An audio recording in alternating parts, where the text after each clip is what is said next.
I can't believe they laid down like this. There's nothing left Joe can say either. Tatum, Brown, the leadership core of this team, they're going to have to make some sort of charge here in this series. And again, you're not thinking this is going to be the first team that comes down from 3-0, but make everybody believe in this again, because if you go down in blowout fashion in Game 4 and nobody's caring, nobody's together, maybe a blame game starts internally, even if it doesn't get out there publicly, or guys are internalizing blame on whoever, you're not going to be able to come back from this, as John said. I mean, these are the kind of losses that end teams. You think of Phoenix losing. Think of Phoenix's devastating loss to Dallas a couple of years ago, and there's probably other examples I can't think of off the top of my head. Great teams can crumble off of moments like this, and man, this feels fractured. CLNS Media's Celtics coverage is brought to you by FanDuel. New customers get a no-sweat first bet up to $1,000. That's bonus bets back if your first bet doesn't win. And guys are going to look to Tatum. I mean, Tatum's the one with the ball in his hands. Tatum's the guy who everything is built around. And it feels like a lot of the time everyone looks at him and he just kind of shrugs. Well, like and this is why I hate, wouldn't you say, Bobby, that the Celtics are kind of playing as a team as Tatum sort of plays and carries himself typically right now, it feels like? Yeah, they follow his lead. And he just hasn't really been present for a lot of the series. We asked him, at shoot-around today about, another report asked him about kind of getting himself involved again when the double team comes. And he's like, we like to play 4-on-3 and get downhill and take advantage of mismatches after I get off the ball. And it's so passive. I mean, if he wanted to, he could go get the ball again. He could go make a cut and get back on the ball. And they set themselves up for tonight by losing 2 bad games where he was just not present in the fourth quarter. That's on him. I mean, this is Joe's going to get all of the blame. This is on Jayson Tatum. This is his team. This is on him. It's on Tatum and Brown. Yeah. I mean, agreed.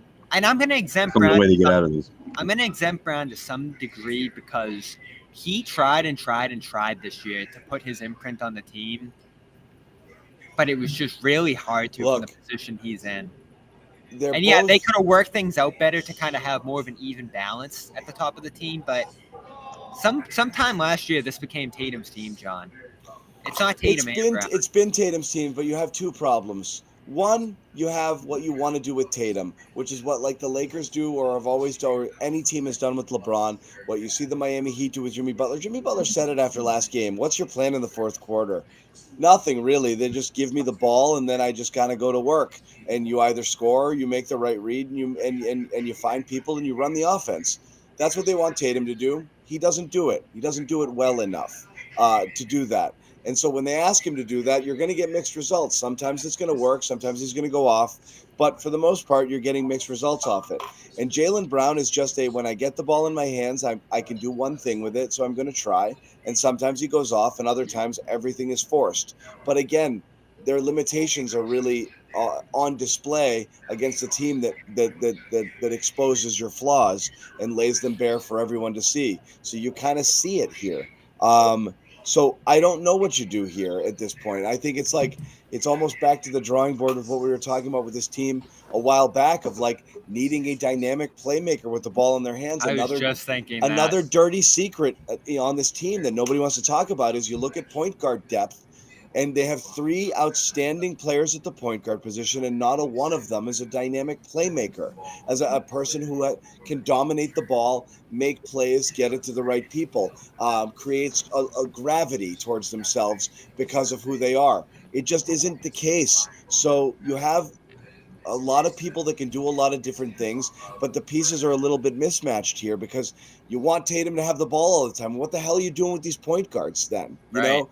I mean, how much was Brogdon empowered to fix their issues this year, especially this series? Yeah, what are these guys doing here? You have no idea.